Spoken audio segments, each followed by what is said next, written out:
इस वीडियो में हम जानेंगे कि कैसे देर रात में भोजन करना हमारे फास्टिंग ब्लड शुगर को बढ़ाता है, यानी एफबीएस को बढ़ाता है।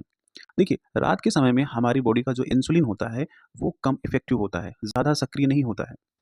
तो अब जब आप देर रात को भोजन करते हैं, तो वो जो भोजन होता है, जो फूड होता है, वो उसे हमारी बॉडी शुगर में कन्वर्ट कर देती है। अब वो शुगर हमारे ब्लड में आ जाता है। अब ब्लड का जो शुगर है, वो हमारे शरीर की कोशिकाओं के अंदर जाना चाहता है। लेकिन रात के समय में क्या होता है कि हमारी बॉडी का जो इंसुलिन होता है वो ज़्यादा इफ़ेक्टिव नहीं होता है। तो इसकी वजह से वो जो इंसुलिन होता है वो हमारे शुगर को शरीर की कोशिका के अंदर नहीं पहुँचा पाता। तो इसलिए क्या होता है कि वो जो शुगर होता है, जो जब आप सुबह उठते हो फ्रेश होने के बाद, जब आप अपना ब्लड सैंपल देते हो फास्टिंग ब्लड शुगर के लिए, तो वो जो शुगर होता है वो शरीर की कोशिकाओं में पूरी तरीके से जा ही नहीं पाता। तो इसलिए आपके ब्लड सैंपल में, ब्लड रिपोर्ट में कभी-कभी सुबह का यानी खाली पेट का जो शुगर होता है वो बढ़ा हुआ आता है।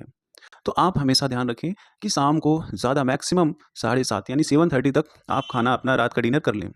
क्योंकि इससे शाम को जल्दी भोजन करने से क्या होगा कि शाम के समय में जो इंसुलिन होता है हमारा, वो ज़्यादा इफ़ेक्टिव होता है। आप जो भी खाना खाएँगे, उससे जो शुगर बनेगा, इंसुलिन इफ़ेक्टिव होने की वजह से वो सारे शुगर को कोशिका के अंदर भेज देगा और उसे एनर्जी में यूज़ करके उसे बर्न कर देगी।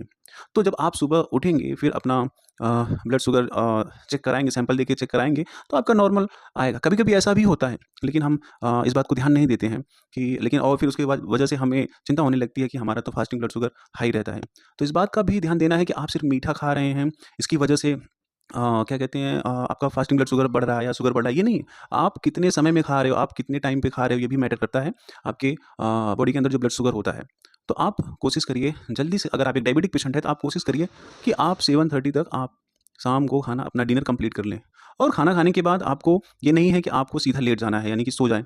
इससे क्या होगा कि जब आप खाना खाने के बाद तुरंत लेटते हो, तो वो इंसुलिन तो अपना पूरा काम करती है। इंसुलिन उस शुगर को बॉडी सेल्स के अंदर पहुँचा तो देती है, लेकिन जब आप खाना खाने के बाद वॉकिंग नहीं करते हो, तो वो जो बॉडी सेल्स होती है ना, उसको जो एनर्जी होती है, जो ग्लूकोज़ होता है, उसको स्टोर करके रख लेती हैं और वही धीरे-धीरे चर्बी में बदल जाता है, ट्राइग्लिसराइड में बदल जाता है।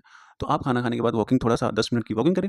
तो आई थिंक ये वीडियो आपको आपके लिए काफ़ी हेल्पफुल रही होगी। अगर ये वीडियो समझ में आई हो, तो आप हमारे इस वीडियो को ज़रूर लाइक करें, शेयर करें और हमारे इस मेडिको निखिल ऑफ़िशियल को फ़ॉलो करना ना भूलें। Thank you.